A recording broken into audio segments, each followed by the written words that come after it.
Hello everyone. ये revision series है। MPSC 1 subject code है और सब्जेक्ट नेम है इंडिया एंड द वर्ल्ड। अब इनका कल पेपर है तो एक फास्ट रिवीजन के लिए आई थिंक बेस्ट टाइम है अभी रिवीजन के लिए, और उसके लिए विद इन कुछ मिनट्स में आपका ये एक चैप्टर हम रिवाइज कर लेंगे। अभी आज का हमारा फर्स्ट चैप्टर रहेगा इंडियाज़ फॉरेन पॉलिसी, क्योंकि ये जो पूरी जो बुक है इसका सारा सब आपको इस चैप्टर से समझ आ जाएगा। क्या इंडिया ने पॉलिसी क्या अपनाई है, तब जाके उसके आपको रिलेशंस भी समझ आ जाएंगे कि किस देश के साथ क्या रिलेशंस है। अच्छा, इंडिया की उनकी पॉलिसी क्या है उन रिलेशंस उन देशों के साथ, तब भी उनके रिलेशंस ऐसे हैं।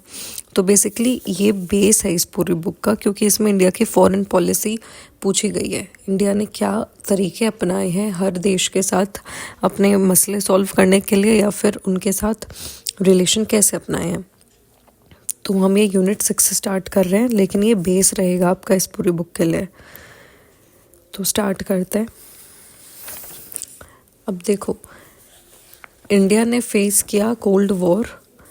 जब उसका इंडिपेंडेंस हो गया था तो इंडिया ने फेस किया अपना कि उस टाइम पे पूरा जो वर्ल्ड है वो कोल्ड वॉर से गुजर रहा है, जिसमें कि पूरा देश, पूरी दुनिया वो USA और USSR पावर ब्लॉक्स के बीच में बटा हुआ है।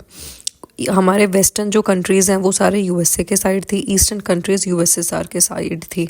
इसमें नेहरू की लीडरशिप बहुत काम आई, क्योंकि तुरंत इंडिया के इंडिपेंडेंस के बाद इंटरिम गवर्नमेंट चली थी, यानी कि टेम्पररी गवर्नमेंट, और उसमें हमारे प्राइम मिनिस्टर नेहरू थे। अब नेहरू जी ने 1946 से 1964 तक अपनी फॉरेन पॉलिसी बनाई।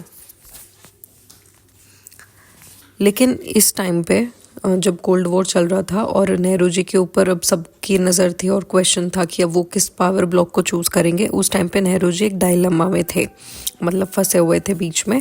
वो वैसे तो खुद वेस्टर्न एजुकेशन उन्होंने यूज़ की थी, उन्होंने अचीव करी हुई थी, उन्होंने पढ़ा था वेस्टर्न एजुकेशन को, तो वो खुद चाह रहे थे कि USA की तरफ उनका थोड़ा रुझान था। लेकिन उन्हें समझ आ गया था कि अगर हम एक भी पावर ब्लॉक की तरफ झुक गए तो दूसरे को यही लगेगा कि इंडिया अब इंडिपेंडेंट नहीं है, और हमें उस पावर ब्लॉक के अंडर रहकर ही, उसके प्रेशर में रह के ही अब दोबारा से वो जो हमने 200 साल से ज़्यादा सहा है ब्रिटिश के अंडर, वो दोबारा चालू हो जाएगा। इसलिए इंडिया ने अब सोचा था कि हम दोनों में से किसी की तरफ नहीं झुकेंगे और हम एक न्यूट्रल तरीका अपनाएंगे, जो है नॉन अलाइनमेंट का। इसमें ये जो न्यूट्रल वर्ड है एक पॉजिटिव थॉट है, वो मैं आगे बताऊंगी कैसे। तो इंडिया ने क्या चूज़ किया, नॉन अलाइनमेंट की पॉलिसी।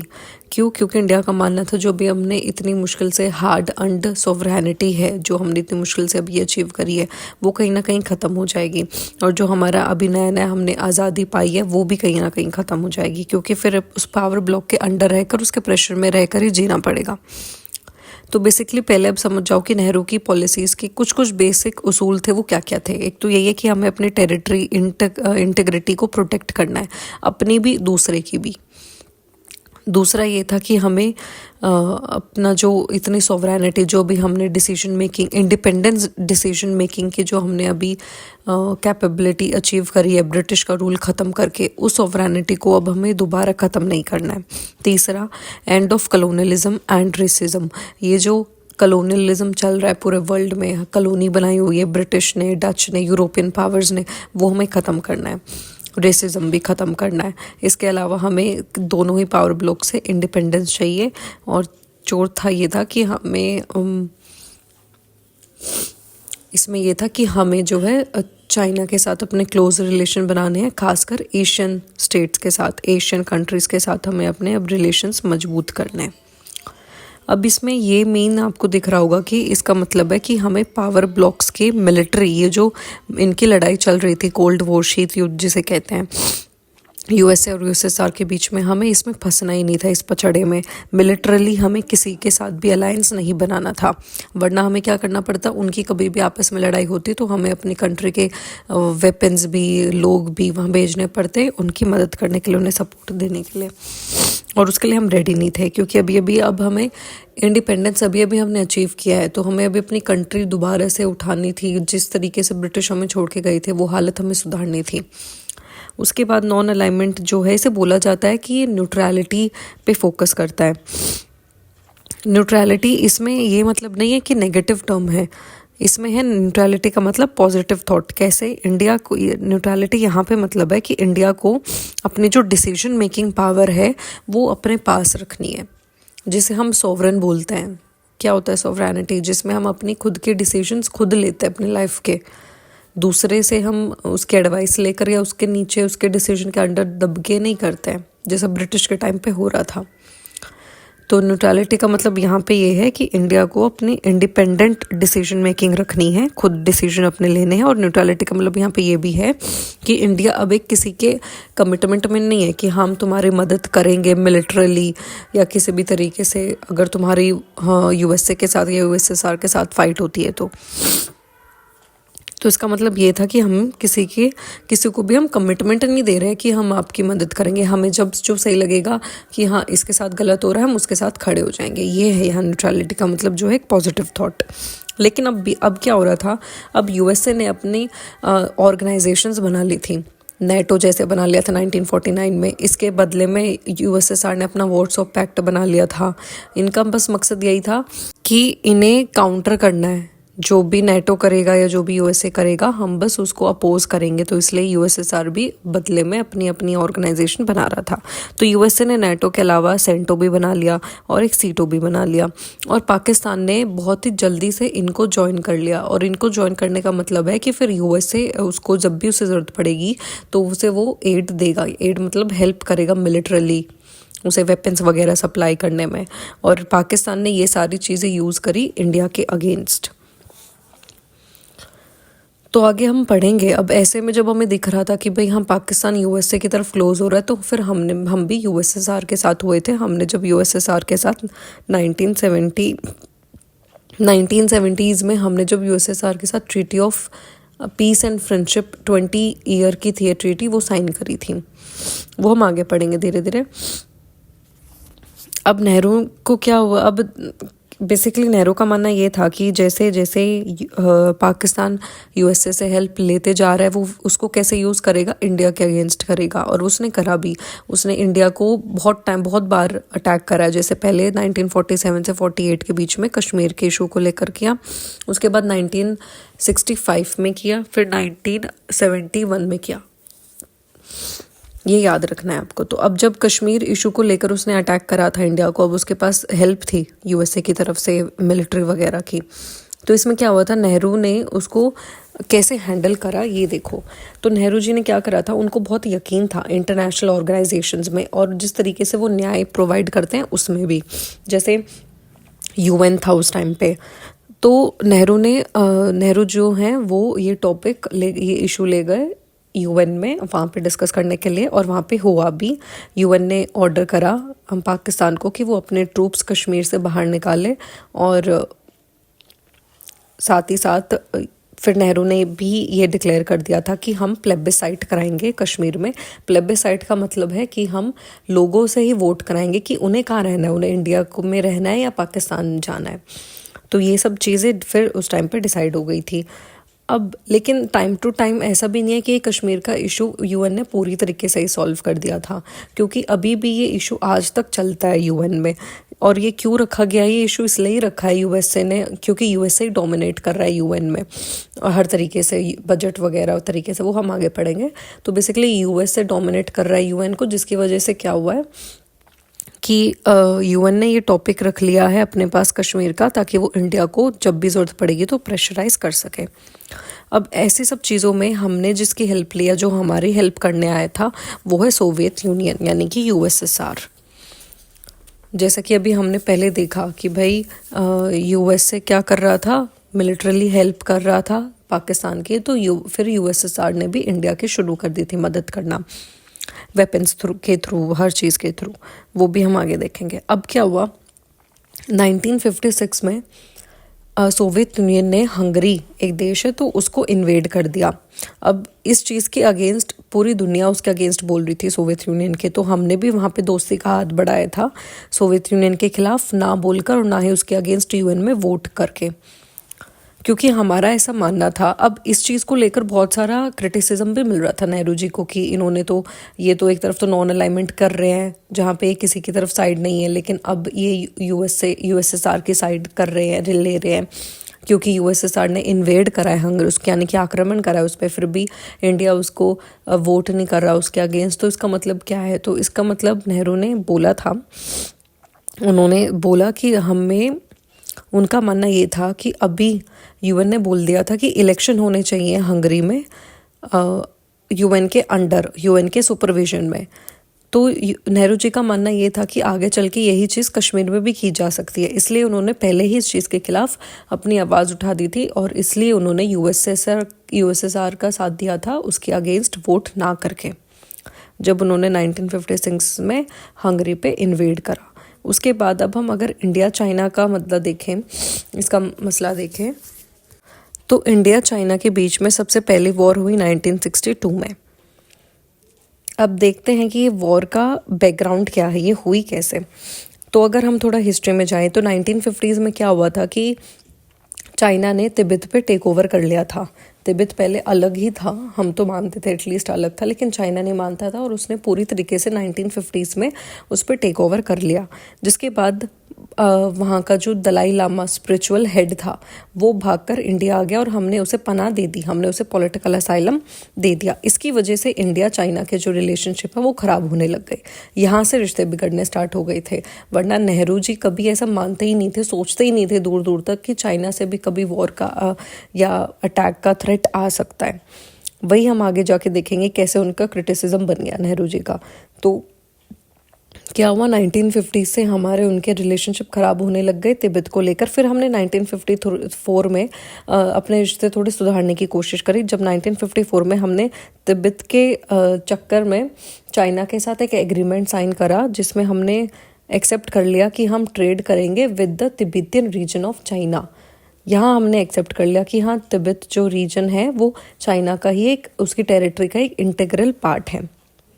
उसके बाद से 1 सेंचुरी तक हमने चाइना के बॉर्डर जहाँ जहाँ हमें टच हो रहे थे वहाँ से अपने सारे मिलिट्री सोल्जर्स को हटा लिया था, लेकिन चाइना ने अपने डिप्लॉय कर दिए थे। जैसे इंडिया के बॉर्डर्स पे, बर्मा के बॉर्डर्स पे, पाकिस्तान के बॉर्डर्स पे, अफगानिस्तान, नेपाल, ये हम दिखाई रहे थे उसको कि हाँ हम एक्सेप्ट कर रहे हैं तुम्हारे तिब्बत है, और अपने रिश्ते सुधारने के लिए, इम्प्रूवमेंट के लिए हमने ऐसा स्टेप अपनाया था।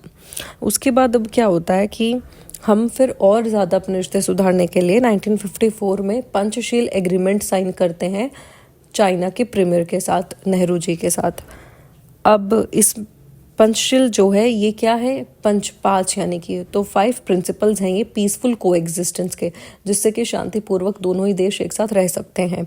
और इसमें कुछ 5 इन्होंने तरीके अपनाए थे, वो सारे याद करने की जरूरत नहीं है, सिर्फ इतना याद रखो कि ये म्यूचुअल, इसमें रिस्पेक्ट करेंगे एक दूसरे की टेरिटरी का, साथ ही साथ एक दूसरे के सॉवरेनिटी का। और इन्होंने डिसाइड कर लिया था कि हम अब नॉन एग्रेसिव पॉलिसी अपनाएंगे, मतलब गुस्सा नहीं होंगे इतनी आसानी से एक दूसरे की बातों पे, नेगोशिएशन से प्रॉब्लम का सॉल्यूशन निकालने की कोशिश करेंगे, और साथ ही साथ हम एक दूसरे के इंटरनल अफेयर्स में इंटरफेयर नहीं करेंगे। अब पंचशील हमने साइन तो कर लिया, लेकिन कहीं ना कहीं चाइना अभी भी हमसे खुश नहीं था। और ये कहाँ देखने को मिला, ये देखने को मिला जब वो अक्साई चिन एरिया को भी अटैक करना चाह रहा था, उस पर भी अपना ही कब्जा दिखाना चाह रहा था कि अक्साई चिन एरिया भी मेरा ही है। इंडिया का नहीं मानता था वो, जो जम्मू एंड कश्मीर का था। इसके अलावा और उसने इंडिया की टेरिटरी में अपने रोड्स बनाने स्टार्ट कर दिए थे। इससे हमें क्लियर कट हो गया था कि अभी भी चाइना जो है वो हमसे नाराज़ है और वो अभी भी एक्सेप्ट नहीं कर रहा है पंचशील एग्रीमेंट्स को या किसी भी चीज़ को। और साथ ही साथ चाइना के मैप्स में अभी से डिक्लेयर कर दिया गया था वहाँ पे कि जो इंडिया का नॉर्थ ईस्ट पार्ट है वो चाइना में ही दिखाया जा रहा था उनके मैप्स में। इसके बाद अब क्या होता है, इंडिया ने भी थोड़ी बहुत डिप्लोमेटिकली भी पॉलिटिकल हेल्प ली सोवियत यूनियन की, लेकिन हमें फिर अक्टूबर 1962 में यूएस ने मदद करी चाइना की, और इन दोनों ने ही मिलकर क्या करा, 1962 में अटैक कर दिया इंडिया पे। और ये बहुत ही भारी भरकम अटैक था, क्योंकि इसमें इन्होंने 2 फ्रंट वॉर करी थी चाइना ने। अब इसमें क्या हुआ था, 1962 की वॉर में बहुत ज़्यादा क्रिटिसिज्म मिला नेहरू जी को, क्योंकि नेहरू जी ने दूर दूर तक सोचा नहीं था कि अटैक करेगा चाइना हमारे ऊपर, और उसने एकदम से सरप्राइज अटैक कर दिया। उस टाइम तक हमारी मिलिट्री प्रिपरेशन नहीं हो रखी थी कुछ भी। तो वो जो वॉर थी, इसलिए नेहरू जी की पॉलिसी को इस वॉर में फेलियर कहा जाता है, क्योंकि वो पहचान नहीं पाए चाइना के इंटेंशंस को और ना ही उसके अकॉर्डिंग मिलिट्री प्रिपेयर्ड कर पाए। तो ये जो स्ट्रैटेजिक प्लानिंग ऐसा बोला जाता है, नेहरू जी वो नहीं कर पाए थे, इसलिए उनको फेलियर बोला जाता है। और इसमें बहुत ज़्यादा उनका क्रिटिसिज्म भी हुआ था, जिसे बहुत सारे मिनिस्टर्स ने, जो टॉप मिलिट्री लीडर्स हैं, उन्होंने तो रिज़ाइन ही कर दिया था अपनी पोस्ट से। वो ये दिखाना चाह रहे थे कि हम नेहरू जी की पॉलिसीज़ के खिलाफ थे एकदम, और उनका फेल हो चुका है उनकी पॉलिसीज़ का, इसलिए ये दिखाने के लिए उन्होंने रिज़ाइन कर दिया था। इसी की वजह से हम उस वॉर में जीत नहीं पाए थे। उसके बाद अब नेहरू जी की डेथ हो गई 1964 में। उसके बाद आए लाल बहादुर शास्त्री, ये 2 साल तक ही रहे थे। 1966 में इनकी भी डेथ हो गई थी। तो इनके टाइम पे हमें एक वॉर देखने को मिली, और वो थी 1965 की, जब पाकिस्तान ने इंडिया पे अटैक करा था। अब इस वॉर में ये देखा जा रहा था कि कहीं नीचे ही नीचे पाकिस्तान ने यूएस की हेल्प ली थी, और ये वॉर हुई थी रन ऑफ कच्छ को लेकर। रन ऑफ कच्छ जो है वो एक एरिया था जो वेस्टर्न पाकिस्तान और गुजरात के बीच में था। अब इस बाउंड्री को लेकर ये वॉर की थी पाकिस्तान ने, और इस वॉर में उन्होंने कुछ टेरिटरी जम्मू एंड कश्मीर की हड़प भी ली थी। इस टाइम पे सोवियत यूनियन का जो स्टैंड था वो एकदम न्यूट्रल था, और यूएस जो था वो बिजी था, वियतनाम में वॉर हो रही थी वहाँ पे। अब यहाँ पे सोवियत यूनियन का हमें कहीं ना कहीं जो स्टैंड था वो न्यूट्रल देखने को मिला, कि वो ज़्यादा क्लोज नहीं आ रहा है, ना ही पाकिस्तान के और ना ही इंडिया के। अच्छा, इसमें एक चीज़ ये भी याद रखनी थी, वैसे तो हम आगे पढ़ेंगे डिटेल में जब रिलेशंस पढ़ेंगे, लेकिन ये था कि जब 1962 की वॉर हुई थी चाइना की, जिसमें नेहरू जी की पॉलिसी को बहुत क्रिटिसाइज़ किया जा रहा था और वो एक फेलियर थी पॉलिसी, तो उस टाइम पे हमने हेल्प ली थी उस वॉर को जीतने के लिए यूएसए से, और यूएसए ने उसमें हमें हेल्प करी भी थी। तो ये आपको याद रखना है उसमें, और ये कोट भी कर सकते हो आंसर्स में। तो अब शास्त्री जी के टाइम पे सिर्फ इतना याद रखना है, क्योंकि एक इतना ही वॉर हुई थी और उनका जो टाइम पीरियड था वो सिर्फ 2 साल का था। उसके बाद हमारी प्राइम मिनिस्टर बनती है इंदिरा गांधी, और इंदिरा गांधी के टाइम पे हमारी वॉर हुई बांग्लादेश वाली 1971 में। ये बेसिकली ईस्ट पाकिस्तान था, जिसको हमने इंडिपेंडेंट कंट्री आज़ादी दिलाई इसको, और एक इंडिपेंडेंट कंट्री बनाई, वो थी बांग्लादेश। अब इसमें हुआ क्या था, बांग्लादेश पहले ईस्ट पाकिस्तान था, और ईस्ट पाकिस्तान में ज़्यादातर लोग ऐसे भी थे जो बंगाली थे, लेकिन ईस्ट पाकिस्तान में बेसिकली वेस्ट पाकिस्तान वाले डोमिनेट कर रहे थे वहाँ पे, और वो थे मुस्लिम। तो वो मुस्लिम जो है वो अपना कल्चर वगैरह इन लोगों पर थोप रहे थे, बंगाली मुस्लिम्स पे, और इसकी वजह से बंगाली मुस्लिम्स का अपना कल्चर कहीं ना कहीं ख़त्म हो रहा था, अपनी लैंग्वेज भी। तो वहाँ पे शेख मुजीबुर रहमान नाम का लीडर आता है जो इनके लिए फ़ाइट करता है और इनका लीडर बनता है। वो इलेक्शन भी लड़ता है, इलेक्शन में जीत भी जाता है, लेकिन याह्या खान उस टाइम पे ईस्ट पाकिस्तान वेस्ट पाकिस्तान में थे, लीडर थे। तो वो जो था वो अपने पावर छोड़ने को रेडी नहीं था शेख मुजीबुर रहमान को, बल्कि उसने जेल में डलवा दिया जीतने के बावजूद, और याह्या खान ने सिचुएशन को अंडर कंट्रोल करने के लिए मार्शल लॉ वहाँ पे लगा दिया। अब इस मार्शल लॉ की वजह से वहाँ पे बहुत सारी चीज़ें हुई। हिंदुओं के साथ तो एकदम उन्होंने जेनोसाइड ही कर दिया, विमेन का रेप किया जा रहा था, बहुत सारी चीज़ें हो रही थी, ह्यूमन राइट्स का मतलब वॉयलेशन हो रहा था। बहुत सारे लोग फिर ऐसे भी हैं जो रिफ्यूजी बन के इंडिया में आ रहे थे, खासकर वेस्ट बंगाल में। वो थे 12 मिलियन बांग्लादेशीज़, 12 मिलियन, इतने ज़्यादा जो लोग थे जो वो रिफ्यूजी बन के आ रहे थे। तो इंडिया के ऊपर एक प्रेशर पड़ रहा था उन्हें फीड करने का, और हमारी हमेशा से पॉलिसी रही है विश्व गुरु बनने की, जिसकी वजह से हमें इन्हें जगह देनी पड़ी हमारे टेरिटरी में, 12 मिलियन बांग्लादेशीज़ को।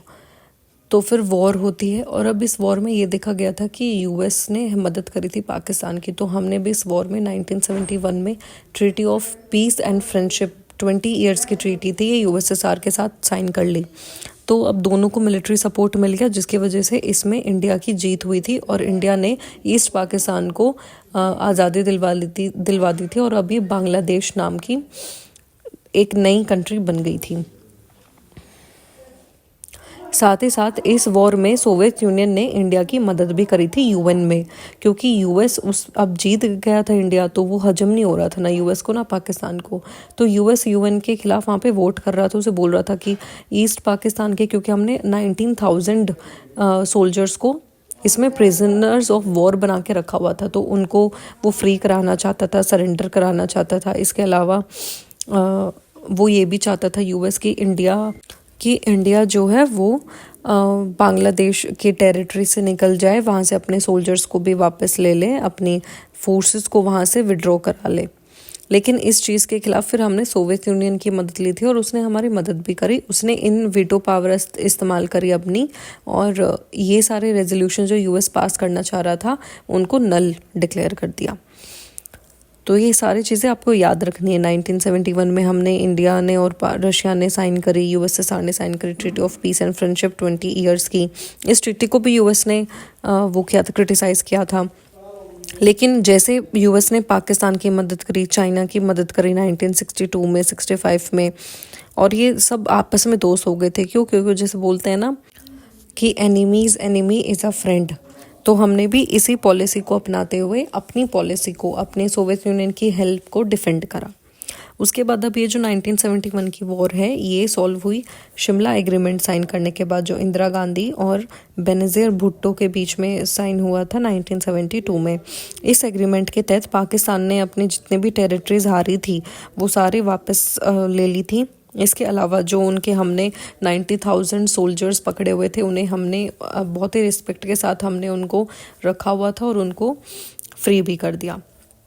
अब इन सभी वॉर्स की वजह से हमारे लोगों पे, हमारे लीडर्स के ऊपर प्रेशर आया न्यूक्लियर कैपेबिलिटीज़ को बिल्ड करने का। साथ ही साथ क्योंकि चाइना भी ऑलरेडी 1964 में कर चुका था न्यूक्लियर टेस्ट, तो इंडिया पे अपने आप प्रेशर बिल्ड हुआ कि उसे भी अपने न्यूक्लियर टेस्ट वेपन्स जो है वो थोड़े अब बिल्ड करने चाहिए, क्योंकि हमें अपने डिफेंसिव पावर को स्ट्रेंथन करना ही होगा, हमें अपने मिलिट्री पावर्स को स्ट्रेंथन करना ही होगा हम पे, क्योंकि इतने सारे अटैक्स हर कंट्री के द्वारा, अलग अलग कंट्रीज़ के द्वारा हुए हैं। तो हमने भी अपना न्यूक्लियर टेस्ट कंडक्ट कराया 1974 का पोखरन में। इंदिरा गांधी ने डिक्लेयर कर दिया था कि ये जो है ये सिर्फ एक डेमोन्स्ट्रेशन है कि इंडिया की भी न्यूक्लियर कैपेबिलिटीज़ हैं और ये हम यूज़ करेंगे पीसफुल एक्सप्लोजन्स के लिए। अब इन सब चीज़ों से इंडिया जो है वो अब एक सेल्फ रिलायंट बन गई थी सिक्योरिटी के टाइम पे भी, सिक्योरिटी के सेक्टर में भी, वरना सभी कंट्रीज़ हमें अंडरमाइन कर लेती, हमारी पावर्स को ना समझती। तो हमें ये न्यूक्लियर टेस्ट करना बहुत ज़रूरी था। अब इंदिरा गांधी के बाद नॉन कांग्रेस गवर्नमेंट आती है पावर में, मोरारजी देसाई प्राइम मिनिस्टर थे। उसके बाद चरण सिंह आए, फिर चरण सिंह के बाद दोबारा से इंदिरा गांधी आई पावर में 1980 में। उस टाइम पे क्या हुआ था, उस टाइम पे सोवियत यूनियन ने इंटरवीन करा अफ़गानिस्तान में, जो कि एक नॉन अलाइंड कंट्री थी। तो उस टाइम पे जो इंडियन प्राइम मिनिस्टर थे वो थे चरण सिंह। उन्होंने भी बोला, रिक्वेस्ट करा सोवियत यूनियन को वो जितना जल्दी हो सकते हैं उतना जल्दी इस अफ़गानिस्तान से बाहर निकल जाए। इसी चीज़ के खिलाफ यूएस भी बोलने लग गया रशिया के अगेंस्ट कि उन्हें अफ़गानिस्तान से तुरंत बाहर निकलना चाहिए, और उन्होंने इस चीज़ के लिए इंडिया से हेल्प मांगी कि वो रशिया को बाहर निकाले अफ़गानिस्तान से। लेकिन जब हमने उनके साथ इस चीज़ पे कोऑपरेट नहीं करा तो फिर अमेरिकन्स जो हैं वो पाकिस्तान के पास गए हेल्प लेने के लिए। पाकिस्तान एकदम झट से मान गया उन्हें बाहर निकालने के लिए, और उन्होंने अफ़गान गोरिल्ला, जिन्हें मुजाहिदीन बोलते हैं, इनको वेपन प्रोवाइड करा पाकिस्तान को। पाकिस्तान ने इन अफ़गान गोरिल्लाज, जिन्हें मुजाहिदीन बोलते हैं, इनको वेपन्स भी दे दिया, इनको इकोनॉमिक हेल्प भी दे दी, और इन्होंने धीरे धीरे करके अफ़गानिस्तान को एक टेररिस्ट हब बना दिया, जहाँ से टेररिस्ट निकलते थे और अटैक करते थे ऑल ओवर वर्ल्ड। उसके बाद आते हैं राजीव गांधी। अब राजीव गांधी के टाइम पे श्रीलंका का जो मुद्दा था वो बहुत ज़्यादा ही हाईलाइट हुआ था। अब श्रीलंका में क्या था, श्रीलंका में बहुत सारे ऐसे भी लोग थे जो ब्रिटिश के टाइम पे तमिलनाडु से भागकर श्रीलंका में चले गए थे।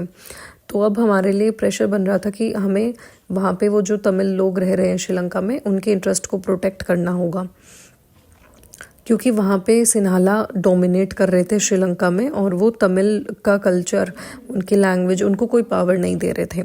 इसलिए इंडिया पे प्रेशर आया कि उन्हें वहाँ पे हेल्प करनी होगी तमिल्स की जो श्रीलंका में रह रहे हैं। इसलिए इंडिया और श्रीलंका ने एक अकॉर्ड साइन करा 1987 में। इसके अकॉर्डिंग जो है इंडियन ट्रूप्स को भेजा जाएगा श्रीलंका में, ताकि वहाँ पे खासकर श्रीलंका के नॉर्थ और ईस्ट साइड में शांति बना के रख सकें।